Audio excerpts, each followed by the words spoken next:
Hello বন্ধুরা, welcome back to my channel. আগের ভিডিওতে আমি তোমাদের সাথে রুহ আফজা সেমাইয়ের রেসিপি শেয়ার করেছিলাম, আর আজ শেয়ার করতে এসেছি তোমাদের সাথে চকলেটি সেমাই বরফির রেসিপি। খুবই ইন্টারেস্টিং একটা রেসিপি, অথচ বানানো খুবই সহজ আর এতটাই টেস্টি খেতে হয় যে বিশ্বাসই হবে না এত সহজে এত মজার রেসিপি তৈরি হয়ে যায়।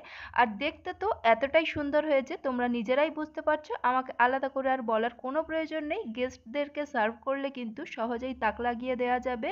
তাই ভিডিওটি স্কিপ না করে একদম শেষ পর্যন্ত দেখতে থাকো। আর ভিডিওটি ভালো লাগলে অবশ্যই চ্যানেলটিকেও সাবস্ক্রাইব করে নিও। তো চলো রেসিপিটি স্টার্ট করা যাক।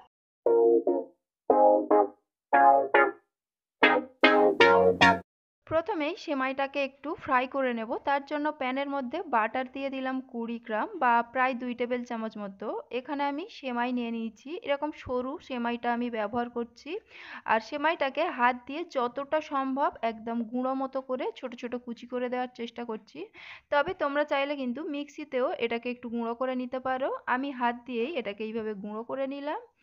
এবারে আমি এটাকে ভালো করে নেড়েচেড়ে ফ্রাই করে নিচ্ছি। স্প্যাচুলার সাহায্যে সবকিছু ভালো করে মিক্স করে নিয়ে এটাকে কন্টিনিউ নাড়তে থাকবো, যাতে সেমাইটা মাখনের মধ্যে বেশ একটু ফ্রাই হয়ে কালারটা চেঞ্জ হয়ে যায়। তো এখানে দেখো কিছুক্ষণ ফ্রাই করার পরে কিন্তু সেমাইগুলো বেশ এক জায়গায় জড়ো হয়ে যেতে শুরু করেছে আর কালারটাও একটু চেঞ্জ হয়ে গিয়েছে। এই পর্যায়ে গ্যাসের ফ্লেমটাকে অফ করে এর মধ্যে আমি গুঁড়ো চিনি অ্যাড করলাম 1/4 কাপ, এলাচ গুঁড়ো অ্যাড করলাম হাফ চা চামচ, ফ্রেশ ক্রিম অ্যাড করে দিলাম 1/4 কাপ, গোলাপ জল বা রোজ ওয়াটার অ্যাড করলাম হাফ চা চামচ, আর জল অ্যাড করে দিলাম 2 টেবিল চামচ।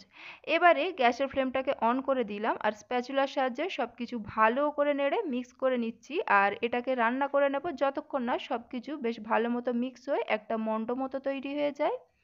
তো এখানে দেখো সেমাইটা আমাদের রেডি হয়ে গিয়েছে। আর এখানে আমি একটা মোল্ড নিয়ে নিয়েছি, এর মধ্যে আমি অল্প করে একটু বাটার ব্রাশ করে দিচ্ছি যাতে সহজেই সেমাইটা পরে মোল্ড আউট করে নেওয়া যায়। তো যে সেমাইটা রেডি করে নিলাম সেটাকে আমি এই মোল্ডের মধ্যে দিয়ে দিচ্ছি। মোল্ডে দেওয়া হয়ে গেলে স্প্যাচুলার সাহায্যে প্রথমে সেমাইটাকে ভালো করে সেট করে নেওয়ার চেষ্টা করব।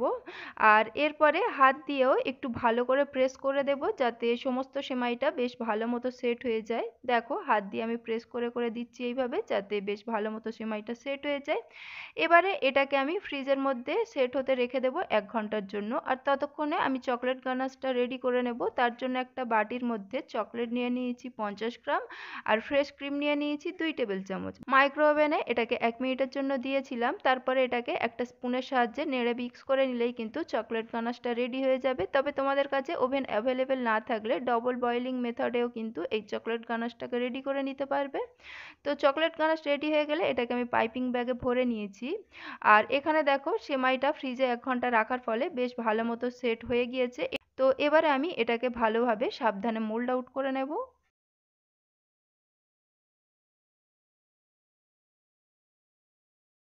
দেখো সেমাইটা এত সুন্দর সেট হয়ে গিয়েছে যে কত সহজে মোল্ড আউট হয়ে গেল। আর নিচে যেহেতু একটু বাটার ব্রাশ করে দিয়েছিলাম তার জন্য কিন্তু তলায়ও একটুও লেগে যায়নি। তো মোল্ড আউট করার পরে এটাকে আমি ছুরির সাহায্যে চারকোনা শেপে কেটে নিচ্ছি। তোমরা চাইলে কিন্তু বরফির শেপেও কেটে নিতে পারো বা তোমাদের যেমন পছন্দ সেরকম শেপে কেটে নিতে পারো। কাটা হয়ে যেতে আগে থেকে যে চকলেট গানাশটা রেডি করে পাইপিং ব্যাগে ভরে রেখেছিলাম সেটা দিয়ে আমি উপরে এইভাবে স্প্রেড করে দিচ্ছি। এইভাবে স্প্রেড করছি যাতে এটা দেখতে বেশ সুন্দর লাগে। তো দেখো এইভাবে আমি প্রত্যেকটা সেমাই বরফির উপরে চকলেট গানাশ দিয়ে দিচ্ছি। আর এই চকলেট গানাশটা একটু বেশি পরিমাণে দিলে কিন্তু বরফিটা খেতে আরও বেশি টেস্টি লাগে। তাই তোমরা তোমাদের পছন্দ মতো ডেকোরেট করে নিতে পারো আর চেষ্টা করবে যতটা বেশি পরিমাণে চকলেট গানাশ অ্যাড করা যায়। তো চকলেট গানাশ দিয়ে ডেকোরেট করার পরে উপর থেকে অল্প করে আমি একটু পেস্তা বাদাম কুচি ছড়িয়ে দিচ্ছি। পেস্তা বাদাম কুচি বা পাউডার বলা যেতে পারে, কারণ এটা প্রায় পাউডারের ফর্মে চলে গিয়েছিল, এতটাই কুচি করে নিয়েছিলাম। আর এইভাবে পাউডার ফর্মে কিন্তু পেস্তা বাদামটা দিলে আরও বেশি দেখতে ভালো লাগে, কারণ এটার কালারটা যেহেতু একটু সবুজ হয়, সাদার উপরে দিলে কিন্তু দেখতে অনেক ভালো লাগে। এরপরে অল্প করে একটু রোজ পেটালস কুচি করেও আমি উপর থেকে স্প্রেড করে দিয়েছি। তারপরে আবারও একটা আমি চকলেট গানাশের লেয়ার দিয়ে সুন্দর করে ডেকোরেট করে নিয়েছি। আর আবারও সবশেষে উপর থেকে অল্প করে একটু রোজ পেটালস দিয়ে ডেকোরেট করে নিলেই রেডি হয়ে গেল আমাদের চকলেটি সেমাই বরফি। এটাকে আমি প্লেটের মধ্যে সার্ভ করে নিচ্ছি।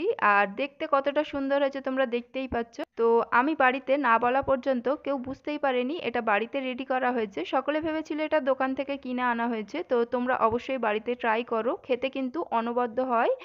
আর গেস্টদেরকেও সার্ভ করতে পারো, খুব সুন্দর দেখতেও, আর নিঃসন্দেহে কিন্তু টেস্টও অসাধারণ। তো সামনে ঈদে যদি তোমরা বাড়িতে বানাও বা কখনো যদি বাড়িতে ট্রাই করো আমার এই রেসিপি মেনে, অবশ্যই কিন্তু আমাকে কমেন্ট করে জানিও কেমন খেতে হয়েছিল তোমাদের চকলেটি সেমাই বরফি। আর আজকের এই ভিডিও ভালো লাগলে বেশি বেশি করে লাইক শেয়ার করে দিও, চ্যানেলটিকেও সাবস্ক্রাইব করে নিও। আর যদি চ্যানেলটি সাবস্ক্রাইব করে নিয়ে থাকো, আবার নেক্সট ভিডিওতে কথা হবে। আপাতত টাটা।